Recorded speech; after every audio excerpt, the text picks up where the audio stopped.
მნიშვნელოვანი ტრანზიტები არის ახლა ცაზე. რა ხდება?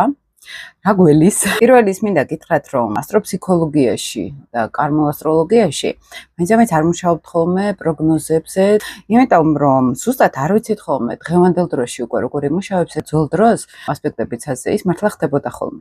ეხლა ცოტა სხვანაირად არის. ეხლა შეიძლება შინაგანად იმუშაოს, ემოციურ დონეზე, ენერგეტიკულ დონეზე იმუშაოს და არა ფიზიკურ დონეზე, არა მოვლენებში და ამიტომ ზუსტად არ ვიცით ხოლმე როგორ ჩაირთვება ეს ტრანზიტები 21 ივნისიდან მზის გადასვლა კეჩხების ზოდიაქოში.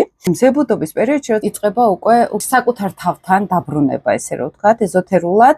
კირჩხიბი ამას აჩვენებს როგორც შინაგან სამყაროში ჩაბრუნებას. თვითონ კეჩხების ზოდიაქო ეს ჩვენთან არის ფსიქოლოგია, ეს არის ჩვენთან ოჯახი, შინაგანი განმარტოება, შინაგანი ფსიქოლოგიური ჩაღრმავებები, ენერგეტიკულ ცვლასთან არის ძალიან დაკავშირებული. ახალი ენერგეტიკული ველი შემოდის ჩვენში. ეხლა აი ეს მზებუდობა ემთხვევა რაღაც ძალიან მნიშვნელოვან ასპექტებს და სელენას კირჩხიბში ყავს იუპიტერი ახლა გადავიდა კირჩხიბში და თან იყო მნიშვნელოვანი მზე იუპიტერის შეერთება. იუპიტერის კირჩხიბში გადასვლა ეს მნიშვნელოვანი არის იმით, რომ იუპიტერი ძლიერად გრძნობს აქ თავს. შესაბამისად, როცა პლანეტა არის ძლიერად თავის ნიშანში, მისი მოქმედება გაცილებით უფრო შედეგიანი არის და გაცილებით უფრო აქტიურად ჩანს, ვიდრე მისი მდგომარეობა სუსტ ნიშანში, ხო, ესე რომ ვთქვათ.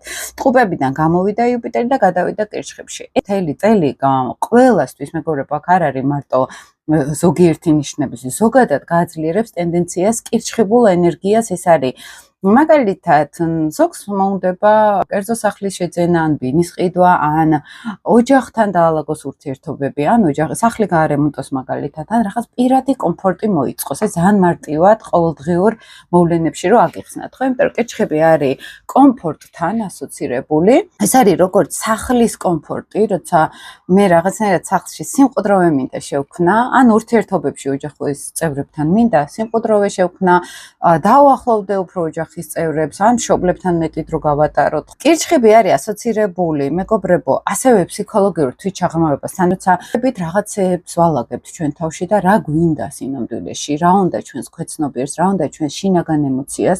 ყველაზე კარგი არის ხოლმე ეს პერიოდი, მაგალითად, მთელი ერთი წლის განმავლობაში ფსიქოთერაპია, ფსიქოლოგიური განვითარების ადამიანს, ხო, როდესაც ჩვენ ვზრუნავთ სხვების ემოციებზე და ვზრუნავთ საკუთარ ემოციებზე, ეს კომფორტთან მივდივართ მაინც საბოლოო ჯამში აქ, ხო, როცა მე ვეძებ როგორც ფიზიკურ კომფორტს, ესე სულიერ კომფორტს, მე მინდა შინაგანად წვდომა მქონდეს სიმშვიდესთან, გაგებასთან, ურთიერთობებთან, როდესაც მე ჩემი თავისაც მესმის, გარემოსიც მესმის და შემიძლია ძალიან ისეთი მხარდამჭერი ვიყო გარემოსთვის და გარემოც ჩემთვის ხარდამჭერი.